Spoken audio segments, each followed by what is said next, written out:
और भाई, कैसे हो? तो आप लोग परेशान ही होंगे, ज्यादा पूछने पाछने की जरूरत नहीं है।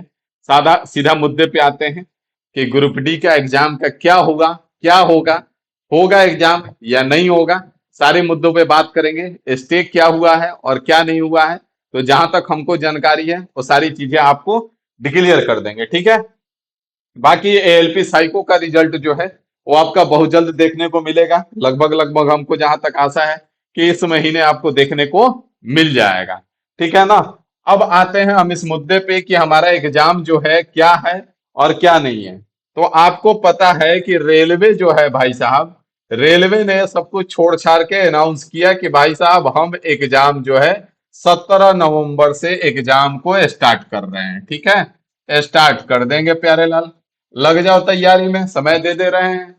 हम लोग भी लग गए जम के, सब कोई एकदम मैदान में उतर गए। अब तो फोड़ डालेंगे।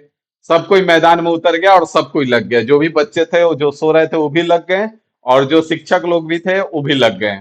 ठीक है भाई। अब यहां से मुद्दा आता है जो इसमें केस है, चल रहा है case. ITI versus tenth, ITI versus tenth. तो जो इसके वकील साहब हैं वो रेलवे पर कंटेम्प्ट ऑफ कोर्ट लगाएं। क्या लगाएं? कंटेम्प्ट ऑफ कोर्ट लगा दिए कि भाई साहब आप, रेलवे जो है वो कोर्ट का उल्लंघन किया है। अब कंटेम्प्ट ऑफ कोर्ट क्या होता है कि अगर कोर्ट ने कोई आदेश दे दिया और वो सरकारी संस्था है, उसके बावजूद भी कोई काम करने के लिए बोल दिया कि भाई साहब ये तुमको काम नहीं करना है, लेकिन उसके बावजूद भी अगर वो संस्था काम कर रही है तो उस पर कंटेम्प्ट ऑफ कोर्ट लगता है। ठीक है। तो कंटेम्प्ट ऑफ कोर्ट लगाया गया और तब जाकर के हाई कोर्ट आया और बोला भाई साहब महामहिम हम डिसीजन आप कैसे ले सकते हैं, कतई संभव नहीं है। डिसीजन चलेगा तो मेरा ही चलेगा। और तब जाकर के कोर्ट ने इनको ऑर्डर दिया, रेलवे को। कोर्ट ने ऑर्डर दिया है रेलवे को। क्या ऑर्डर दिया? और ये हाई कोर्ट का है बात, ठीक है। अभी जो कैट में है मुद्दा उसके बारे में बात करेंगे। तो ये हाई कोर्ट ने ऑर्डर दिया रेलवे को कि भाई साहब आप किस बेसिस पे एग्जाम कराने का निर्णय ले लिए, और जो भी बातें हैं वो 8 अक्टूबर से पहले हमको आप सबमिट करें। ये चीज हाई कोर्ट ने रेलवे को आदेश दिया है कि 8 अक्टूबर तक सारी चीजें सबमिट करें कि किस बेसिस पे आपने एग्जाम करने का निर्णय ले लिया और आपका निर्णय कैसे सही है। वो चीजें हमें 8 अक्टूबर तक निर्णय दें। अब ये 8 अक्टूबर को कुछ हो सकता है, मे भी। अगर 8 अक्टूबर को नहीं भी होता है तो आप जानते हैं कि आपका जो 30 अक्टूबर है और निर्णायक दिन हो सकता है। 30 अक्टूबर जो है वो निर्णायक दिन आपके लिए साबित हो सकता है। जहां तक अभी तक हमको लग रहा है, और जो भी बातें होती हैं आए दिन लोगों से, जो इसमें केस में है बहुत सारे लोगों से, तो उनसे बात होती है तो उनका कहना है कि 30 अक्टूबर को फाइनल डिसीजन आ जाएगा। जो भी फाइनल डिसीजन होगा। हमारा एग्जाम कब से होना है? तो 17 नवंबर से होने का डेट डिसाइड किया गया है, 17 नवंबर से। अभी तक कंटेम्प्ट ऑफ कोर्ट, कोर्ट का डिसीजन स्टे आने के बाद भी रेलवे ने एग्जाम डेट पोस्टपोन नहीं किया है।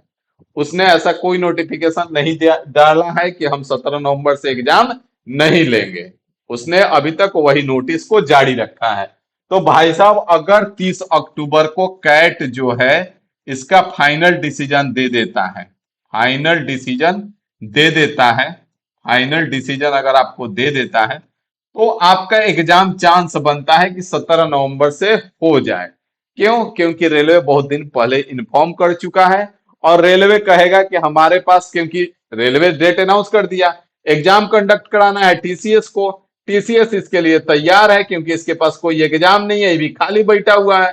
तो टीसीएस इसके लिए तैयार है कि हम एग्जाम करा लेंगे तुरंत, खटाक से। तुम बोलो खटाक से हम इधर एग्जाम कराएंगे क्योंकि हमारा सेंटरवा इसी जंग लग रहा है सब कंप्यूटरवा में। हम करें तो क्या करें?